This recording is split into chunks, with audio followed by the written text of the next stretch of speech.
नमस्कार विद्यार्थ्यांनो, स्वागत आहे तुमचं आपलं IIBMS गाईड वरती. विद्यार्थ्यांनो, आपल्याला आज बघायचं आहे इंटर रिलेशन ऑफ रसगुण, वीर्य, विपाक आणि प्रभाव. आपल्याला यांचा संबंध बघायचा आहे डायरेक्टली. रसगुण, वीर्य, विपाक, भले याचं वेटेज 1 मार्क तुम्हाला ब्ल्यू प्रिंट मध्ये दिलं असलं तरी हे तुम्हाला एवढं महत्वाचं आहे, इम्पॉर्टन्स ह्याचं इंटर रिलेशन समजणं. कारण तुम्हाला पेपर 2 मध्ये जर याचं रसपंचक समजलं, रसगुण, वीर्य, विपाक, प्रभाव, तर तुम्ही डिरेक्टली लिहू शकता. त्यासाठी तुम्हाला यांचं इंटर रिलेशन समजणं गरजेचं आहे. इंटर रिलेशन म्हणजे त्यांचा संबंध कसा आहे. ठीक आहे, डिरेक्टली मी तुम्हाला एकदम सिंपल वेनी सांगणार आहे याचा संबंध कसा आहे.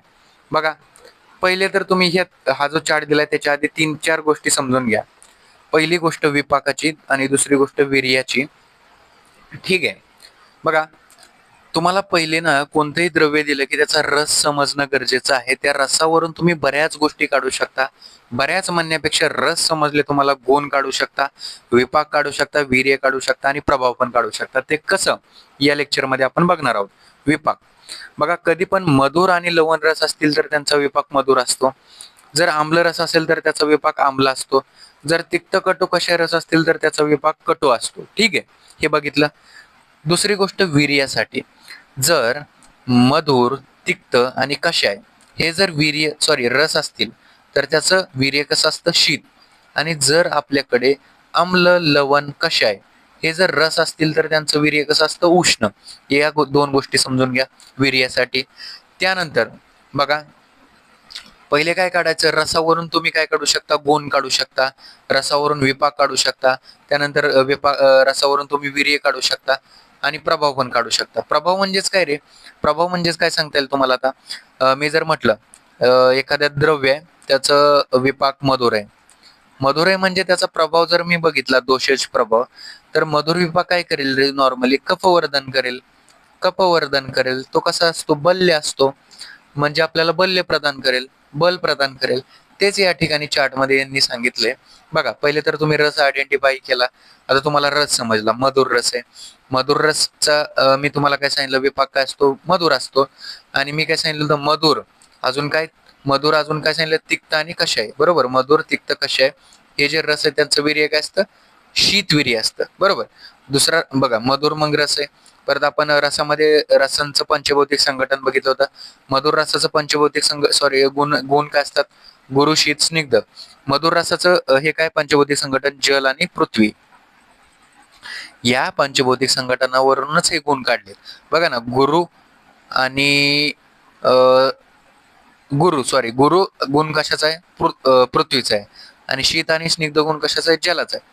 म्हणजे तुम्ही रस जर समजले तर त्याचं पंचभौतिक संघटनावरून त्याचे गुण पण काढू शकता. परत दुसरं बघा, आम्ल.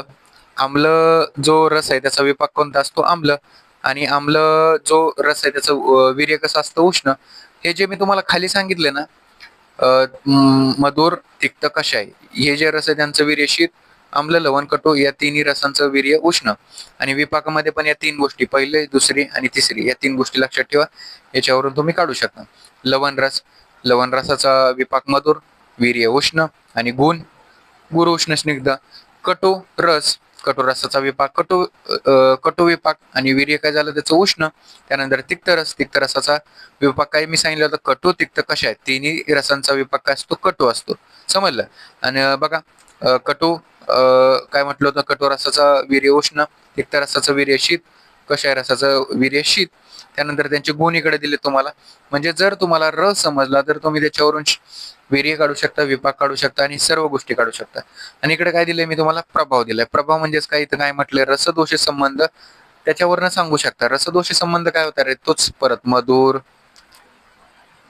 आम्ल, लवण, कटू, तिक्त, कषाय या गोष्टींवरून तुम्ही त्यांचं प्रभाव कर्म काढू शकता. दोषेश कर्म म्हणजे कसं, मधुर, आम्ल, लवण कफवर्धक आहे.